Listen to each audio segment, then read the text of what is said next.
মাটি সাধারণত মানুষের পায়ের তলায় দলিত হয়, আর যখন মাটি মানুষের পায়ের তলায় দলিত হয় সেই সময় মাটির কোনো গুরুত্বই থাকে না।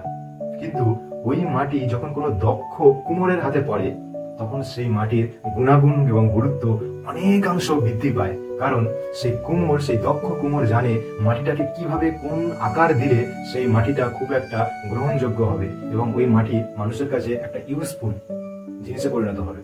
কিন্তু মাটিকে শেপ দিতে গেলে, একটা মাটিকে একটা ভালো কোনো কিছুর আকার দিতে গেলে সেই মাটিটাকে নরম হতে হবে, উপযুক্ত মাটি হতে হবে। উপযুক্ত মাটি যদি না হয় সেই দক্ষ কুমোরের সেই মাটিটাকে উপযুক্ত পর্যায়ে আনার জন্য অনেকটা পরিশ্রম করতে হয়।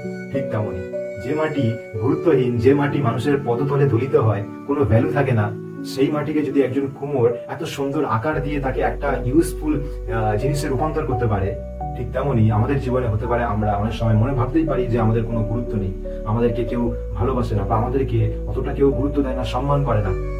ঈশ্বর তিনি হচ্ছেন সব থেকে দক্ষ কুমোর আমাদের জীবনে।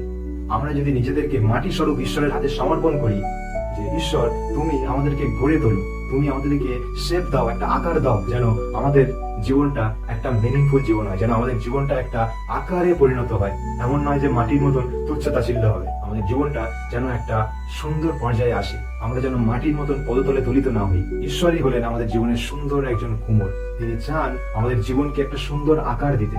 আর তার জন্য আমরা নিজেরা কিভাবে ঈশ্বরের হাতে নিজেদেরকে সমর্পণ করছি সেটা হচ্ছে বিশেষ লক্ষণীয় বিষয়।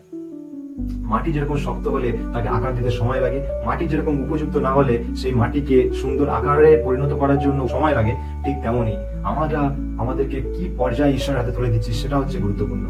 আমরা কেমন, আমরা কি নরম মাটি নাকি আমরা উপযুক্ত মাটি? কি আদৌ আমরা যদি উপযুক্ত না হই, আমরা যদি সেরকম নরম সুন্দর যেটা দরকার সেরকম মাটি না হই, ঈশ্বরের সময় লাগবে আমাদেরকে সেরকম ভাবে ভেঙে জল দিয়ে নরম করে তৈরি করে নিতে, তারপরেই তিনি আকার দেবেন। সেজন্য অধৈর্য হলে চলবে না, আমাদেরকে পুরোপুরি ভাবে ঈশ্বরের কাছে সমর্পণ করতে হবে আর তাকে কাজ করতে দিতে হবে আমাদের জীবনে, যে প্রভু তুমি কাজ করো যেন আমার জীবনে একটা সুন্দর আকার আসে, আমরা যেন গ্রহণযোগ্যতা পাই সবার কাছে, সবাই যেন আমাদেরকে দেখে বলতে পারে যে হ্যাঁ এই ব্যক্তির মধ্যে ব্যক্তিত্বতা রয়েছে, এই ব্যক্তির মধ্যে আদর্শ রয়েছে, এই ব্যক্তির মধ্যে গুণাগুণ রয়েছে।